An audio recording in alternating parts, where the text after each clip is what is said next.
and welcome to Havoc Wargaming, dedicated to bringing you the uncommon. For those of you who haven't met me, my name is Ron, and today we're going to do a review of Lion Rampant, 2nd edition. So let's get started.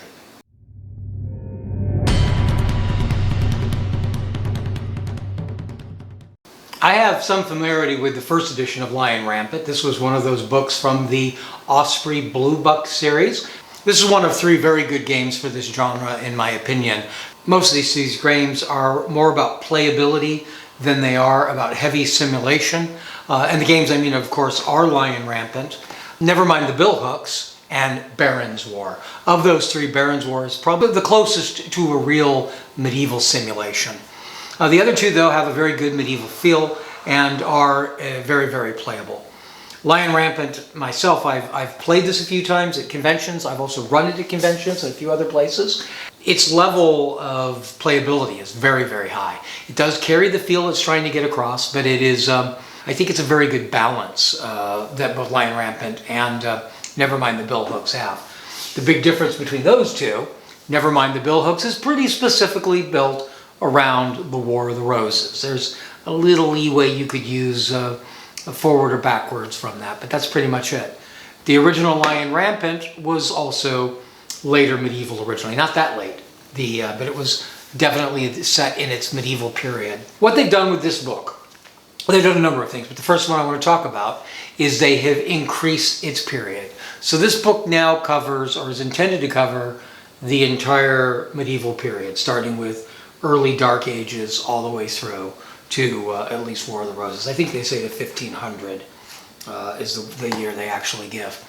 So they've much increased the span that the book is meant to cover. They've adopted a bunch of items that have been done by various fan groups that were on Lion Rampant's own page, and they've extended both the beginning and the late dates out. What we're going to do is talk about the book itself. It is a nice hard copy book. If you're familiar with any of the Osprey hard copies, you'll be familiar with this already. It's pretty similar to all of those. The art is very, very nice and well done. Even the basic pages have some border illumination on them, which kind of helps with the feel of the period. There's an introduction setting up what he was doing. And then this is brilliant to me, is what has changed. He comes right out and tells you the things that he is changing in the game. The 2nd edition expands upon the Blue Book 1st edition.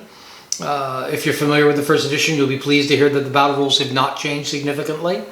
A few minor errors have been corrected, a few points clarified or modified based on post-publication feedback. There are changes to the way wild charges and retreats work. The list of changes can be found in Appendix C. Again, brilliant, as he specifically has a section to the rear of the book just dealing with change. So you don't actually have to read this whole book to get stuck in. He tells you right where to go if you are familiar with the book. If you're not, you are going to want to go chapter by chapter probably. And one of the things that he does throughout this book, again, that I just love, is there are little paragraphs in there. He could have easily just done this in the introduction, and he has a design section a little bit later, but he also has paragraphs throughout the rules that describe his design philosophy and why he's done what he has with this rule. Design note, he calls them. I really like when a game designer shares with you his thoughts behind the game. It actually helps describe one of the problems I've always had with this game. And that is that the units are all set side. And I've never been a big fan of that, particularly for the medieval period, where it's like whatever you've got, whatever you have, you throw together. You're not set to a set organization. They're not using standard army sizes. And he describes that that's really not even what he's thinking here. He's thinking more like overall strength of the unit available. And the pieces are just representing the common, it's fighting efficiency, really, is the way to put it. He has rules for playing it in other scales, 15mm for instance. This is one of the first changes that I'm not really thrilled by, is it says here, commanding your warband. He used to refer to your side as retinue, and I really like that. Warband is used by so many different games out there right now. He's gone back to it because it's more fitting for the Dark Ages, but it's less fitting for the late period. Now, this is in no way a game changer. In fact, I'll let you in a little secret. Almost every game I've played of Lion Rampant has been outside of its previous period. Most of the games, because of the figures I've been using, have been either War of the Roses, which was after its intended period, or Dark Ages, which was before its previous intended period. So I've already had units that had names that didn't match the units in the game. That's really not an issue. I'm going to continue to call my War of the Roses groups retinues, regardless of what the rules say here, and I'm going to still call the units by the names that they were called in that period, and just use the stats that are fitting, and make it clear, perhaps, with my opponent that my prickers or our mounted skirmishers are light cav. So I don't see that as a game changer at all. So again, some more beautiful art. As I mentioned, he continues to give the rules in a normal explanation like any other game. Much easier to read because he has more room on the page. That's always a problem with those little blue books, is they're limited to the information they can put in them. They have a maximum page total that all of them have to meet. And sometimes they do it by losing some of the descriptions, some parts of the rules, by miniaturizing some of the script or the text, particularly in charts. And so they can be very difficult for old eyes like mine to read. But this book is very large, very easy, very well defined, and very easy to follow. He's got alternative rules for failed activations. One of the biggest complaints that the original edition of this game got, so common a complaint that a number of people, including myself, had various home rules they used to try to cover it, was that you could fail an activation roll for one of your units, and that would take away the activation for your entire side. It would go to your opponent. One of the things that's happened here with Lion Rampant is he's borrowed from home rules that have been regularly mentioned on some of the social media, and he's also learned from later rules. For those of you who don't know, Lion Rampant is obviously the root to Dragon Rampant, but it is also the basis of a number of other games that have been put out, putting it into different periods. Rebels, I don't remember the name of all of them, but there's Once and Future King for Colonial Wars. There is a Musket period one for the age of the Patriots or Civil War, all based on these systems. But each of those books have advanced the rules a little bit beyond where they were for Lion Rampant. And one of the things he's done in this book is he's borrowed ideas from those later books and applied them. One of those, for instance, I just mentioned a moment ago, the idea of all the units being 12 or 6 guys. He actually borrows the idea from Dragon Rampant of having a value, a strength value represented by a dice, which can allow you to do perhaps characters that are incredibly powerful. The idea was put forth in Dragon Rampant to allow for dragons or beasts or unusual heroes, but that idea can be brought backwards into this game as well.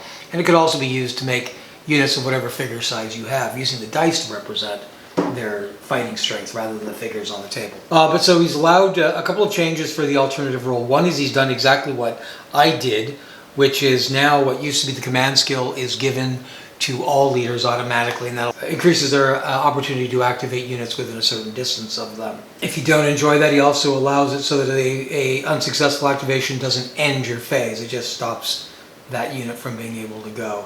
Those are some of the changes. There's a few in here in descriptions. He does recommend you try the other game first, and the old system worked. The problem was that every so often your luck would really be bad. I had one particular game, and it was a race on top of it where my side lost 3 turns in a row, and that is devastating in a game like that. They've changed how leader skills work.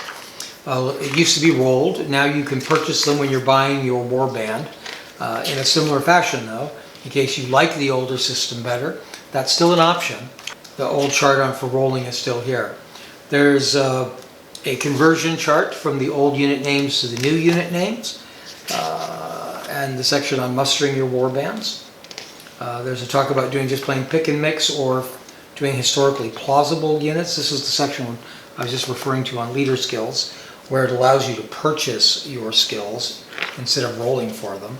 I like that. It was really easy to get things you wouldn't want or you couldn't use, but now you can decide whether and they're not all particularly well balanced, so you can buy them now and get the ones that you want. There's also a few new extra characters, holy men and banners and special characters. So that's nice that you can kind of add to your army and give it a little bit more flavor and change it up from there. What I want to do right now, though, is I want to go ahead, for those of you who have played with the game, this is playing with smaller and larger numbers. There's rules for playing with multiple war bands on a side. Boasts have now become an optional rule. Boasts are sort of agendas or side missions. There's a system of shield walls. There's been a few improvements of some skills. There's a number of new scenarios too. They've added some scenarios to the book. It's a very scenario-driven game. There's also a sample campaign, which is really just a series of 5 linked scenarios. So some of these are scenarios that were in the original rules. Some of them are new. 16. There's 16 sample adventures. There's a list of sample campaigns, and then there's some sample 24-point war bands. And this goes all the way from late Roman, the period that I often play with my Romano Bretts, all the way up through to the east with Teutonic Order and Hussites. Example of a reading list, I think that was in the original rules. There's some legendary war bands, more Hollywood generated sorts, and fantasy. But here's the part I wanted to read and share with you. This is Appendix C, Rules Changes from the first edition. So if you're interested or wondering if you should get the book, I'm going to go through these real quick, and these will give you an idea of what the major differences between the second edition and the first edition are. All leaders now have the commanding skill for free, but must pay for other skills. That's what I mentioned earlier. Battered leaders now roll only 2 dice during challenges. Alternative rules are provided for proximity and failed activations. Those are within the books. A unit that fails a wild charge test may test for a move action during the ordered activation phase. They used to just lose any activity. A clarification of several rules that created recurring queries. Flexible was ferocious in the first edition, uses normal armor values. Rules for pavises are more detailed. Rules for evading are more detailed. A wall of spears, which was Schiltron, is more detailed. Slinger range has been updated, and they're now an optional unit type. Distances for your leader's influence and skills are measured directly from your leader's model, not from the other models in his or her unit. Should have been that way from the start. Leader bonuses only count if the leader's unit is not battered. Sometimes missed rule in the first edition, so not a change. Just a reminder. Failed rally activations scoring 0 or a negative number shall cause a unit to rout. Retreats that are within a movement of the table edge must now flee from the table, and units now flee from the closest enemy unit regardless of the cause of the retreat.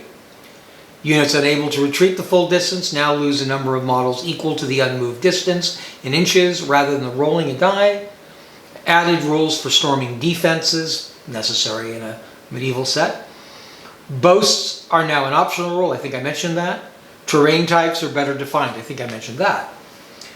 The headline changes when mustering your warband are: basic unit profiles have not changed, but they have been renamed to cover a wider historical period. There are some new unit upgrades, but no first edition ones have been removed. There are no restrictions on the troop types used in your warband, but your warband must consist of between 4 and 10 units. Leaders now can pay for skills rather than just rolling for them.